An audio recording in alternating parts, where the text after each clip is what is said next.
आज हम लोगों का जो टॉपिक है वो है इंडेक्स, सर्ड्स एंड लॉगरिथम, यानी घातांक, करड़ी और लघुगणक के।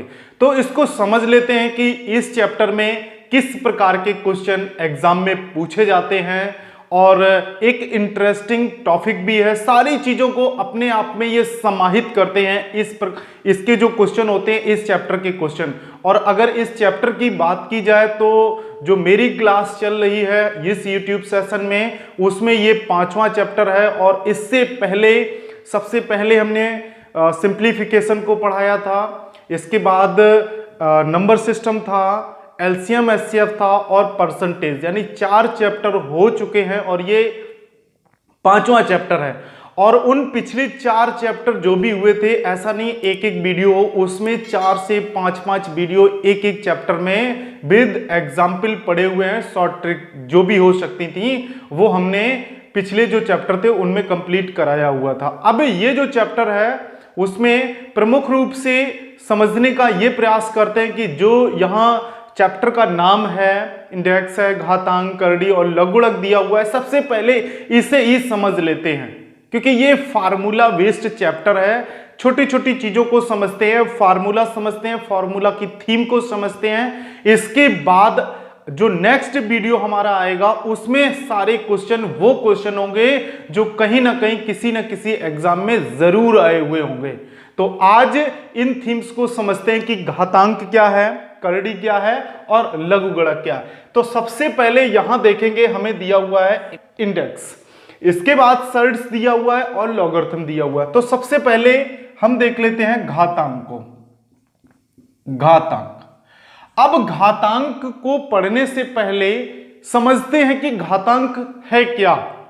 तो घातांक जो है वो दो चीजों से अगर हम देखें, एक हो सकता है घात और एक होता है घातांक। ज्यादा अंतर नहीं है, बहुत कम ही अंतर है। इसको सबसे पहले समझते हैं कि क्या घात होता है और क्या घातांक होती है।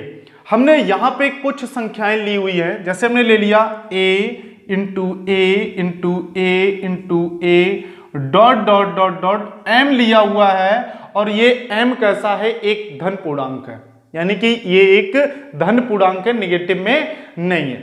अब अगर हम इसको लिखना चाहें, इस वाले संख्या को जो हमने ये लिखा हुआ है, तो क्या होगा, a की पावर कहां तक गया, m है। क्या लिखा हुआ है, a की पावर m।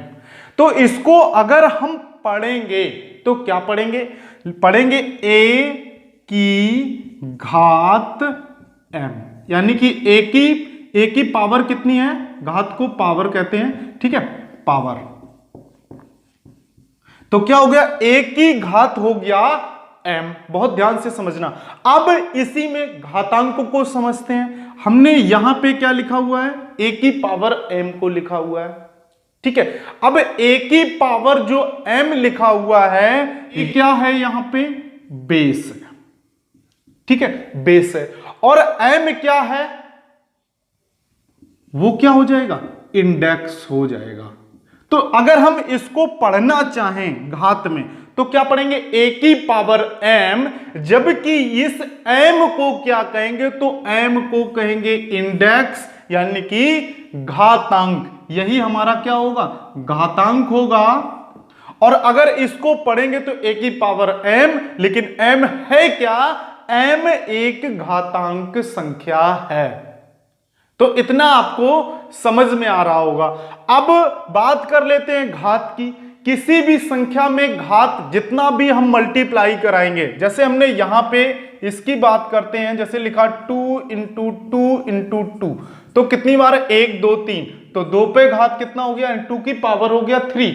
अगर इसको हम लिखें 4 टाइम्स, कितने टाइम्स, तो क्या हो जाएगा, 2 की पावर 4। ये तो हो गया घात में, यानी कि पावर की अगर बात करें। अब आ जाते हैं इस टॉपिक की थीम पे, यानी कि घातांक पे। तो घातांक में जो फार्मूले होते हैं, क्योंकि इस चैप्टर में ज्यादातर फार्मूलों का इस्तेमाल किया जाएगा, प्रयोग किया जाएगा, तो सबसे पहले फार्मूला समझ लेते हैं। जैसे हमने लिखा a की पावर m इंटू a की पावर n, कुछ इस प्रकार की संख्या आती है कि बेस हमारा इक्वल रहता है, लेकिन जो पावर होती है, जो घातांक होती हैं, वो अलग अलग हैं। तो इसे किस प्रकार से लिखेंगे? a की पावर m प्लस n। ठीक है, इसके बाद में एक और देखते हैं, a की पावर m अपॉन a की पावर n दिया गया, तो इसको कैसे लिखेंगे? अब जो नीचे की पावर होती है वो कैसी होती है? ऊपर जाएगी, तो उसको लिख सकते हैं a की पावर m इंटू a की पावर n। अब यहां पहले था प्लस प्लस में थी, तो प्लस यहां माइनस है, तो इसको क्या लिखेंगे? a की पावर m माइनस n, यानी कि a की पावर m अपॉन a की पावर n है, तो उसको लिखेंगे a की पावर m माइनस n। तो चलिए इसमें और लिखते हैं, इसको साफ करें ऊपर साइड से। चलिए इसे साफ कर ले। चलिए यहां से देखते हैं, अब हमने लिखा a की पावर m और पावर इसके हमने n कर दिया, तो फिर यहां पे क्या होगा? a की पावर m n, यानी मल्टीप्लाई हो जाएगा पावर का। ठीक है, तो ये a की power m plus n, m minus n और mn मल्टीप्लाई में। और एक चीज और खास आती है, a की पावर 0, अगर हम पावर m करें, n करें, यानी पॉजिटिव जितनी भी हम संख्याएं पूर्णांक करते रहें, तो वो कुछ ना कुछ हमें वैल्यू देगी। लेकिन अगर हम a की पावर 0 कर देते हैं या किसी भी संख्या की पावर 0 कर देते हैं, तो मान कितना आएगा? वैल्यू कितनी आएगी? 1। और ये मस्ट है a is not equal to 0, यानी a जो है वो 0 के इक्वल नहीं होना चाहिए। तो ये थे कुछ फार्मूले घातांक को